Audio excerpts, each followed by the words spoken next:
Assalamualaikum warahmatullahi wabarakatuh. Jumpa lagi dengan saya di channel Taufik AZK. Apa kabarnya para pemirsa, para teman sosial, para sobat sosial dimanapun kalian berada di seluruh Indonesia. Saya doakan semoga dalam keadaan sehat dan sukses menjalankan segala aktivitas. Pada kali ini saya akan menyampaikan perkembangan terbaru tentang penyaluran BPNT di tahun 2022. Sebelumnya, supaya channel ini terus berkembang, mohon untuk sudi kiranya dapat like, subscribe, share, hidupin notifikasi loncengnya agar tidak ketinggalan informasi. Tonton video ini sampai selesai, jangan di skip supaya tidak menimbulkan kesimpang siuran informasi dan menjadi gagal paham.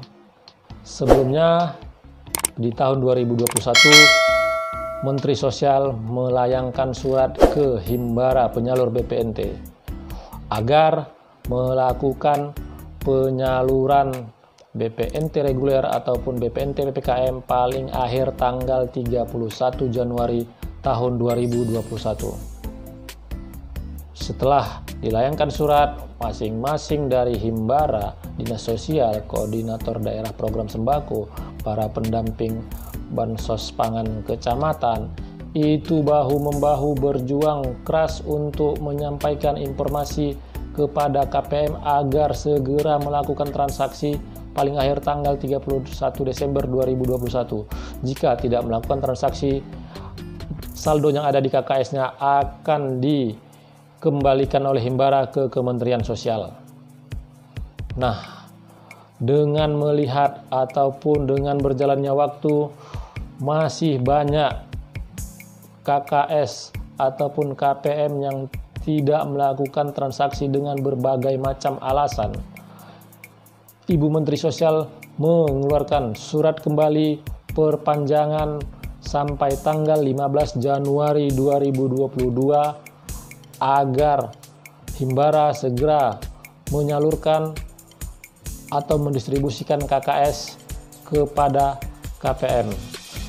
Tanggal 15 Januari 2022 batas akhir. Jika tanggal 15 Januari tersebut tidak disalurkan, itu diminta untuk mengembalikannya ke negara.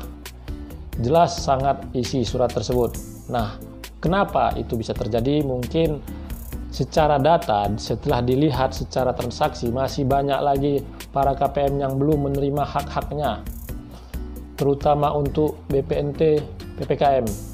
Masih banyaknya KKS yang belum terdistribusi disebabkan mungkin salah satu KPM itu tidak mengetahui informasi KPM lagi di luar kota, KPM lagi merantau atau menjadi TKI.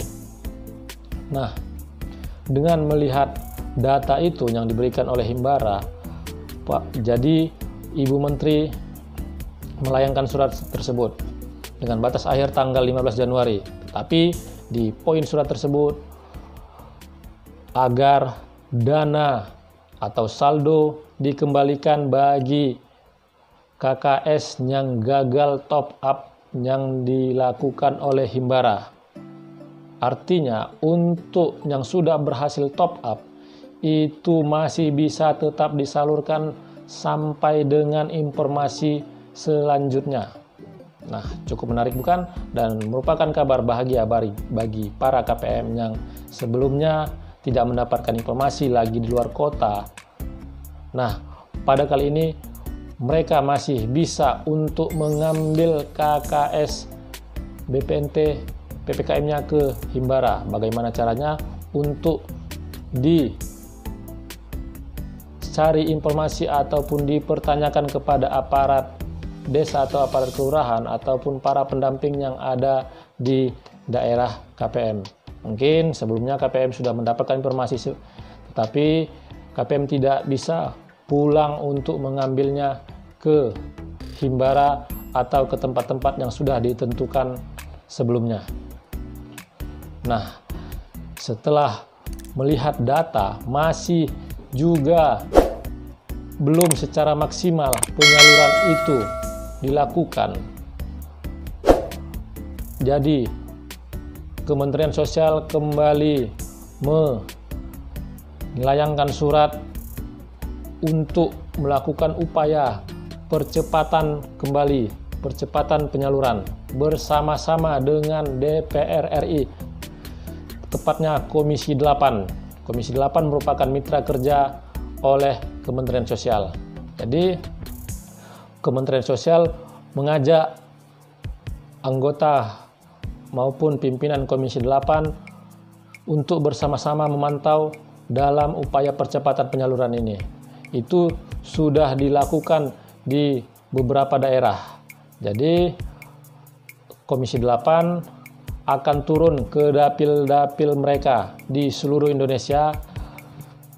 Komisi 8 pastinya akan turut membantu dan mengkawal agar KPM itu mendapatkan hak-haknya dan juga akan menampung aspirasi dari para KPM atau masyarakat dalam penyaluran BPNT reguler ataupun BPNT PPKM. Jadi Komisi 8 akan turun ke dapil-dapil mereka di seluruh Indonesia. Komisi 8 pastinya akan turut membantu dan mengkawal agar KPM itu mendapatkan hak-haknya dan juga akan menampung aspirasi dari para KPM atau masyarakat dalam penyaluran BPNT reguler ataupun BPNT PPKM. Semoga upaya-upaya yang dilakukan secara bersama-sama oleh Kementerian Sosial dan Komisi 8 DPR RI ini bisa berjalan lancar dan sukses, dan para KPM mendapatkan hak-haknya sebagaimana mestinya, dan aspirasi-aspirasi dari para masyarakat bisa diterima dan didengar oleh Komisi 8 DPR RI untuk selanjutnya ditindaklanjuti ke Kementerian Sosial agar BPNT ini bisa berjalan lancar dan sebagaimana mestinya dalam mengentaskan kemiskinan yang ada di seluruh Indonesia. Semua bekerjasama Kementerian Sosial DPR RI, Dinas Sosial Provinsi, Dinas Sosial Kabupaten Kota, para pendamping yang ada di daerah, baik itu koordinator daerah program sembako, pendamping kecamatan maupun pendamping PKH. Sekarang semuanya sudah berkolaborasi untuk memastikan KPM itu mendapatkan hak-haknya. Jadi hal-hal yang menjadi hambatan bisa diselesaikan secara bersama-sama untuk menuntaskan penyaluran BPNT, PPKM, dan BPNT reguler alokasi tahun anggaran 2021. Dan sampai saat ini masih bisa diterima oleh para KPM. Semoga informasi ini bermanfaat dan para KPM yang mendengar ini ataupun para pemirsa agar bisa juga menyampaikan kepada tetangga, sanak saudara, ataupun kenalan yang mungkin sebelumnya menerima cerita atau mendapatkan informasi bahwasanya dia tidak bisa mengambil KKS-nya di Himbara karena lagi di luar kota dan pada saat ini sudah kembali ke daerah asal. Masih ada kesempatan, ayo kita bantu para masyarakat Indonesia mendapatkan haknya. Mungkin itu. Terima kasih saya ucapkan sudah menonton. Saya akhiri. Wabillahi taufiq wal hidayah. Wassalamualaikum warahmatullahi wabarakatuh.